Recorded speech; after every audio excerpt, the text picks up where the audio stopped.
Budget helps you determine if you can take debt and how much. Since budgeting allows you to create a spending plan for your money, it ensures that you will always have enough money for the things you need and the things that are important to you. Following a budget or spending plan will also keep you out of debt or help you work your way out of debt if you're currently in debt. It also helps in determining that in case you take a debt, whether you will be able to repay it back or not, and what is your limit of undertaking a debt. It also enables you to produce extra money. Budgeting is a very simple workout. We need to assess our income, list our expenses and saving needs, and then make sure we cut back on our expenditures to accomplish it within the present income. A good budget will help you to arrange, plan and prioritize to create a future roadmap. It will directly put a control on you.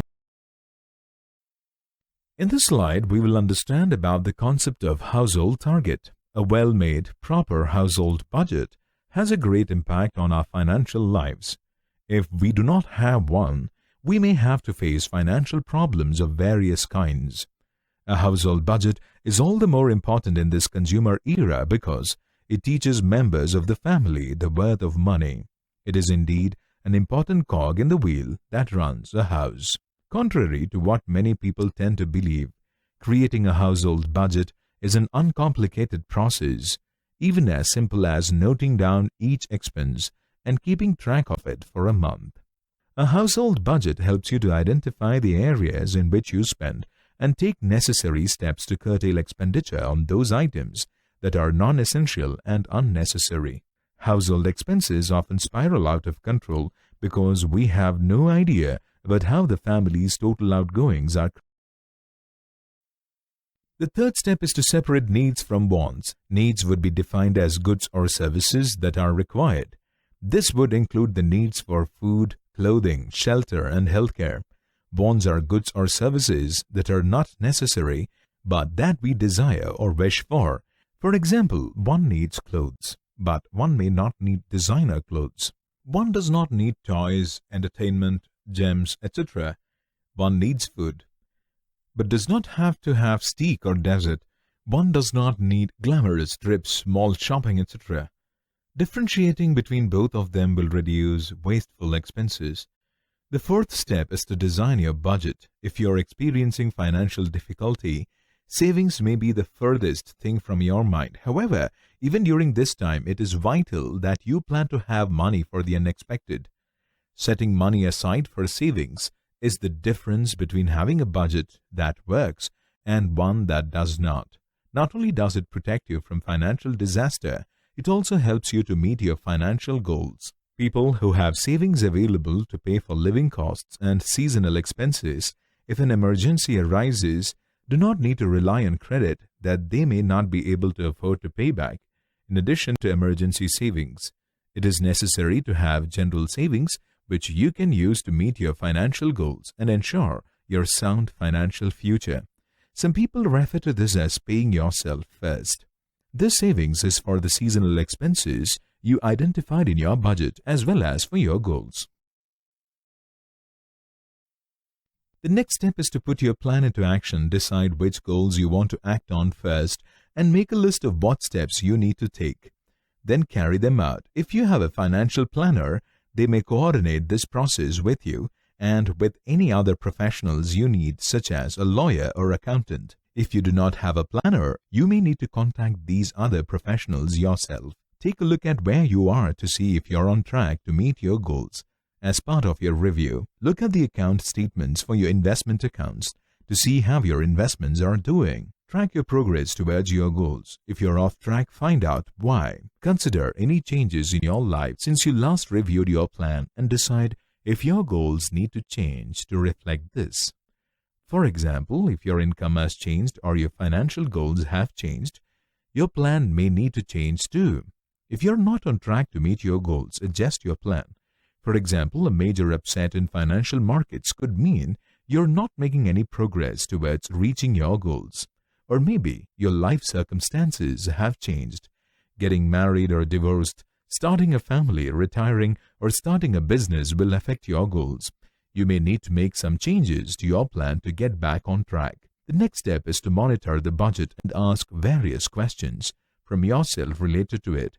Budgets help entrepreneurs set financial goals and review actual performance against these goals. Because a budget is an estimate of future numbers based on current information, your business's actual performance should be similar to the budgeted amounts. Actual performance, however, will never be exactly the same as the budget. It will come close, fall short, or exceed the budget. Your job is to monitor the budget to answer these questions. How close did the business come to the budgeted figures? What adjustments, if any, should be made to the current year's budget?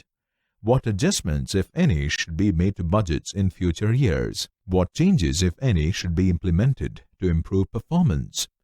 For example, assume you had planned to save money for investing in a house in 1 year from now, but property prices are expected to hit an all-time low in the next 3 months. Is it not time to modify and reevaluate your plan? Similarly, if you had set aside rupees 500 per month for school fees, but due to a new scheme from the government, the school fees are reduced to rupees 200, your budget also needs revision to reflect this. Documenting your income and expenditure is one of the most important steps in calculation of budget.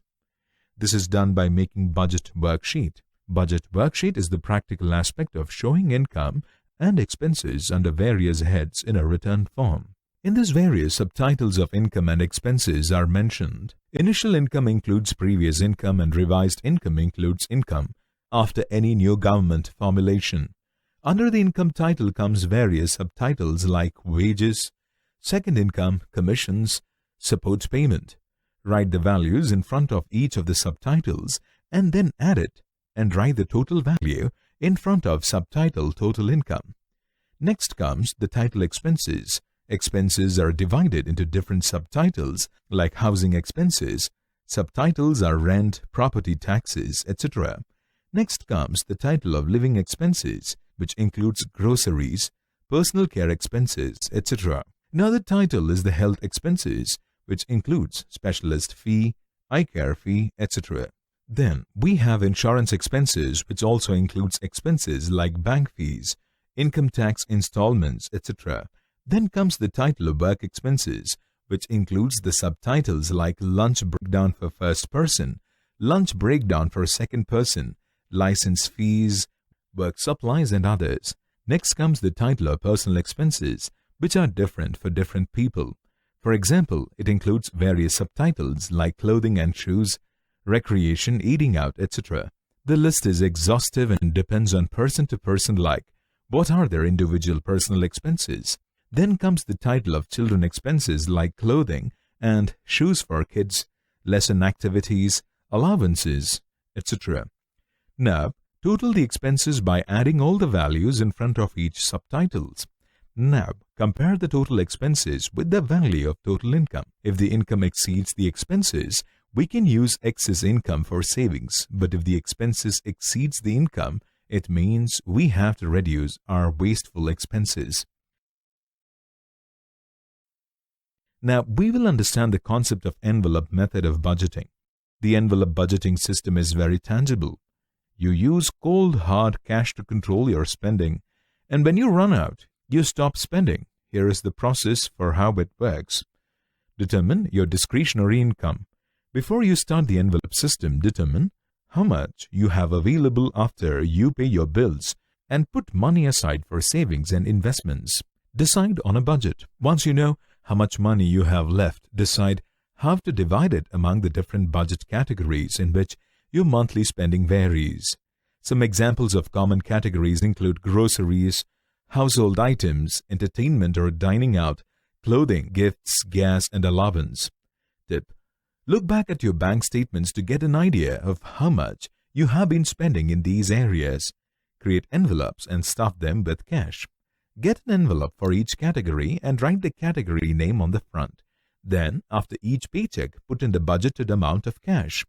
Spend cash only. Once you run out of cash in an envelope, you have met your budget for that pay period and are unable to spend any more in that category until the next pay period. Pay off debt with extra money or save it. If you have any debt, use the money left over from your envelopes to pay it off. If you do not have any debt, put your extra cash into savings.